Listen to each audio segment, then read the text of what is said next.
नमस्कार साथियों, good morning सभी को। साथियों, कल हमने किशोरावस्था के बारे में कुछ कथन पढ़े थे। किशोरावस्था को हर विद्वान ने अलग अलग तरीके से पेश किया और वो पेश किस तरीके से किया, जितने भी मैंने 10 बिंदु आपको लिखवाए बताए, 10 बिंदु का जो वीडियो तैयार किया आपके लिए और आपको लिखवाया भी था। साथियों, एक एक बिंदु इतना इम्पोर्टेंट है कि एग्जाम में कहीं कभी भी पूछा जा सकता है।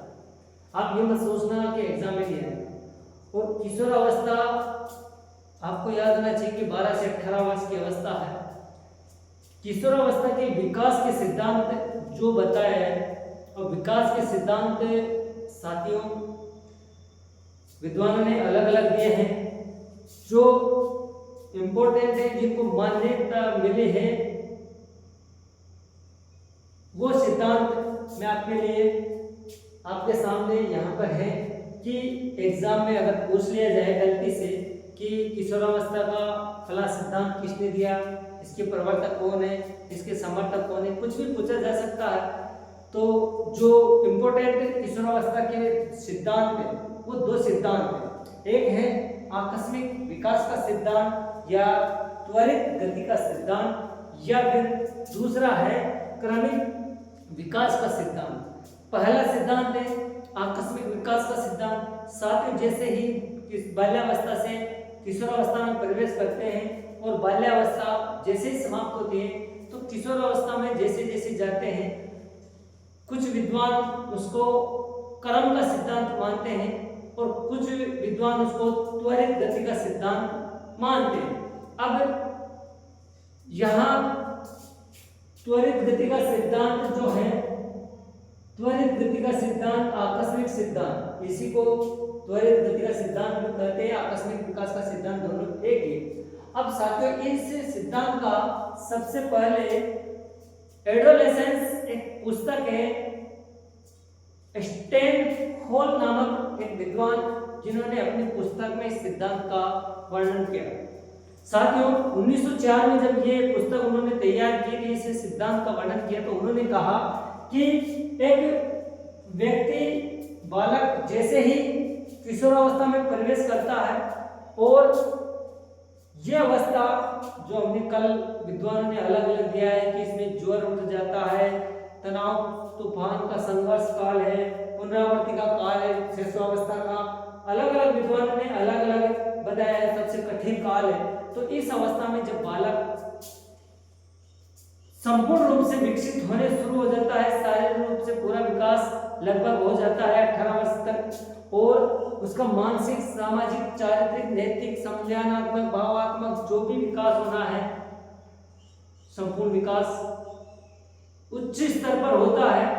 और उस समय साथियों, बालक जब अचानक उसमें विकास होता है, तो एक तूफान स्टेनहोल ने क्या कहा है कि उस अवस्था को जो अचानक उसमें विकास होता है, त्वरित गति से, जल्दी से जो विकास होता है, और वो शारीरिक विकास कहें या मानसिक विकास कहें, संज्ञानात्मक, सामाजिक, भावनात्मक, जो सा भी विकास होता है, और उस विकास में साथियों जैसे विकास होता है, उस विकास में जब वो आत्मनियंत्रण नहीं कर पाता है, तो वहां पर उस स्थिति में वह व्यक्ति, वह बालक तनावग्रस्त रहता है। इसीलिए उन्होंने कहा है कि किशोरावस्था दबाव, तनाव, संघर्ष, तूफान की अवस्था है। क्यों कहा है? क्योंकि जब किसी विकास का, शारीरिक हो, मानसिक हो, जैसे वो पूरी तरह से परिपक्व हो जाता है, वैसे किशोरावस्था का आपको शाब्दिक अर्थ मैंने बताया था कि परिपक्व होना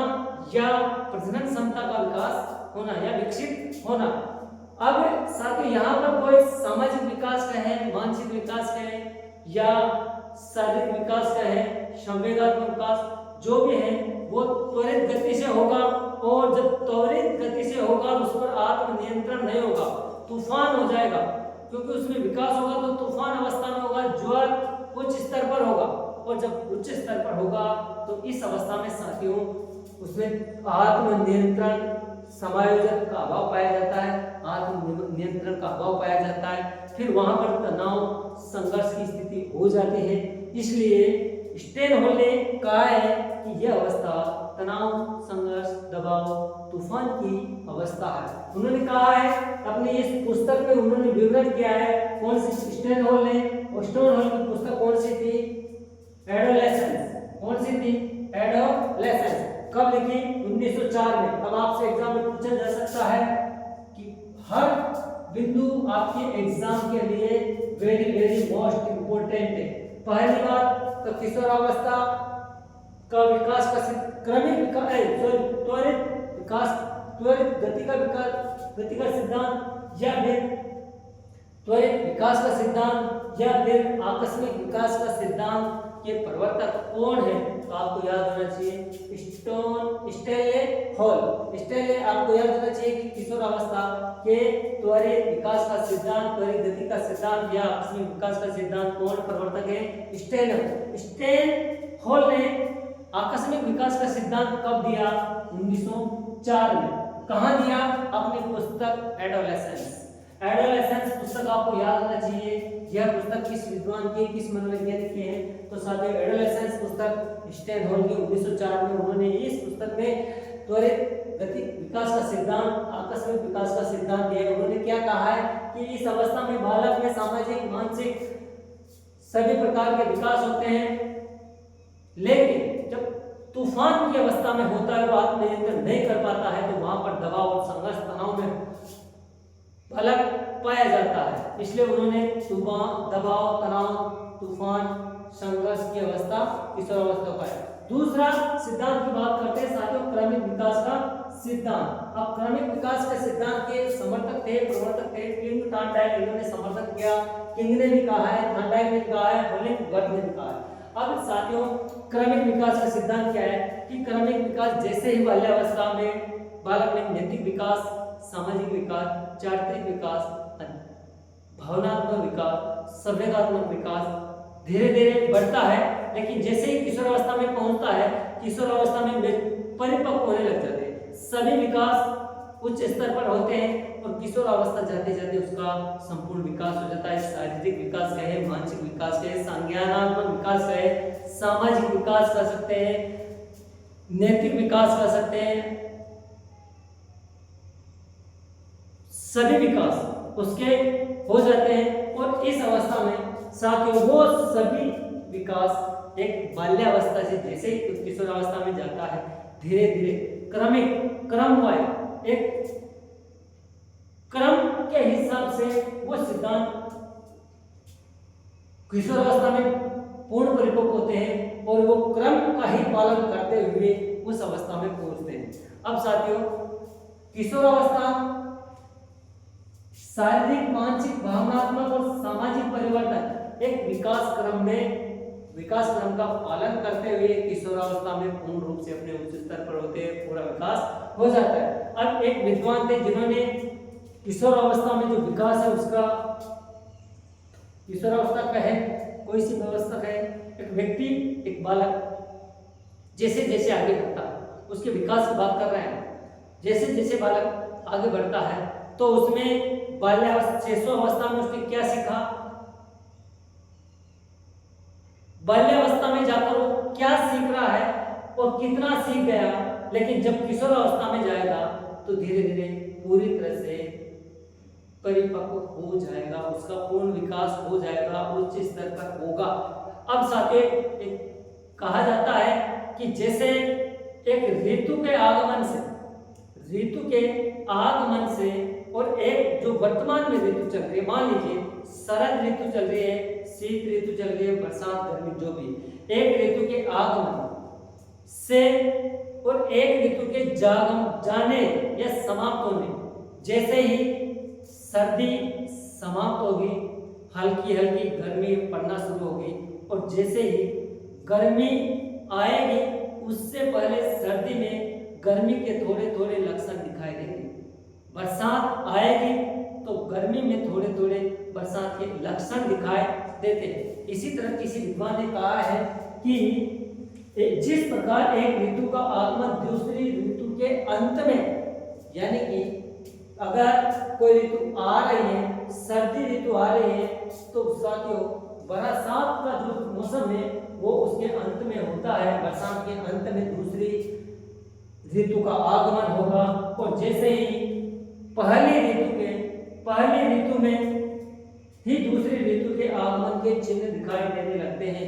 इसी प्रकार बाल्यावस्था में ही किशोरावस्था के लक्षण दिखाई देते हैं और बाल्यावस्था के अंत में किशोरावस्था के लक्षण आपको आगमन के लक्षण दिखाई दे देते हैं। तो ये परिभाषा एग्जाम में कई बार पूछा गया है। ये कथन कि किस विद्वान ने कहा है कि जिस प्रकार एक ऋतु का आगमन